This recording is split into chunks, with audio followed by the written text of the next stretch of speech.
This is Ian from Lean Media. Today I'm going to be walking through sponsored product advertisement creation on Amazon advertising. This is a manual campaign. Just going to walk through how to make such an ad. If this video helps, please take a moment to like it and follow me, and let's get started. So here is the Create Campaign page. Two things you will need to prepare before you get started. One is the actual product you're going to be promoting, and it's going to be this one. This is on my Amazon page. It's this particular product. So you're going to need the ASIN. That will make things a lot easier. By the way, it doesn't matter. This happens to have an ISBN. If it has an ISBN or if it has an ASIN, it all works the same way. Second thing you will need is a list of keywords to use. So I've already built a keyword list over many years of the ones that work out pretty well. So I'm just going to be copying and pasting this in. So let's go back to the creation screen.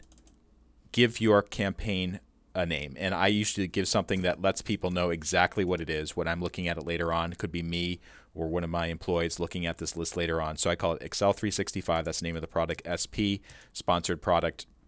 And then I'm going to say manual campaign.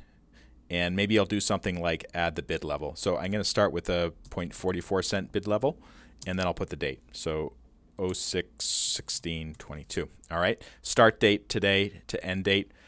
Be careful if you do not fill in an end date. That means the campaign will keep on running no matter what happens to you. And if you're not paying attention, you could lose a lot of money if you're not monitoring your campaign. In my case, this is kind of an evergreen product. It's not a seasonal product, so I'm going to leave this open-ended. But I also come back usually every week or two just to check campaigns to make sure nothing is going wrong with them. So just keep that in mind. Daily budget, I usually start with $25. And for your reference, I rarely hit that level, especially for a non-performing campaign. So just keep that in mind. That's my own guideline. Depends on how much you have to spend. And then I select manual targeting.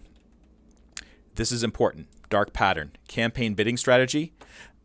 Sometimes people will say up and down, which means Amazon can automatically raise and lower the bid. I only choose dynamic bids, down only. You can also fill this thing in. This will just give your keywords, your ads, a little bit of a boost on a search results page. So I might raise this by, let's say, 8%, and then on product pages, do something similar, 8%. So it gives you an example. A 75-cent bid will start with 81 cents for this placement. So I can afford that.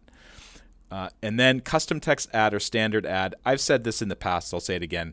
Just do the standard ad, because if your product has a title that clearly explains what it is, I don't think you really need a lot of custom text to let people that are scrolling by pretty quickly to understand that. They're going to be looking at the picture of the item and the title. So I think having a little bit of ad text is not really going to make much of a difference. And then create an ad group. So I'm just going to call this Excel 365 June 2022. Okay. And then enter the product. So as I said before, you're going to need the ASIN. So just scroll down on your product page, or maybe you have a list somewhere. And where's mine? Here's mine. Plug that in and search. Here it is. It's in stock. And then manual targeting, choose keyword targeting. Okay. Now, this is important. Under the keyword targeting, dark patterns alert. This means that Amazon is trying to set you up to spend more money. It's bad for you, and it's bad for every other seller in the ecosystem, because basically it drives up bid levels. Suggested bid means, according to Amazon's algorithms, what they think you should be bidding in order to get somebody to click on it. And you can see that sometimes these bids are expensive. Like here's a $1.27 bid for Microsoft Teams. And the margins on this particular product are very low. I can't afford a $1.27 click. So I always change it to custom bid, and then I set the default to be what I want it to be, 44 cents. By the way, you can adjust this bid later on, either up or down, depending on what you're seeing in the performance, but I'm just going to keep it at 44 cents. You can also do things like mess around with broad, phrase, or exact. For instance, you might just make the exact 44 cents, and then you'll have the phrase be 55 cents. But just for the sake of getting through this video pretty quickly, I'm just going to keep it as 44 cents for all of them. That means if somebody clicks on an ad at the bid that I'm setting, so it should be 44 cents or less, or maybe a little bit more, I'll have to pay for that. Now, whether that converts to a seller to a buyer, that's another story. But just to show you this particular page, I've set this page up for success. I have A+ content. The people who've bought this actually generally give it pretty good ratings, so I'm pretty happy about that. So I think that the conversion on that page will be okay. Next thing to do is to enter a list. So I don't use a suggested list because sometimes I think these are not really relevant, like Fusion 360, that's not relevant for me. Some of them I already have. I already have Excel and Excel Dummies 2022.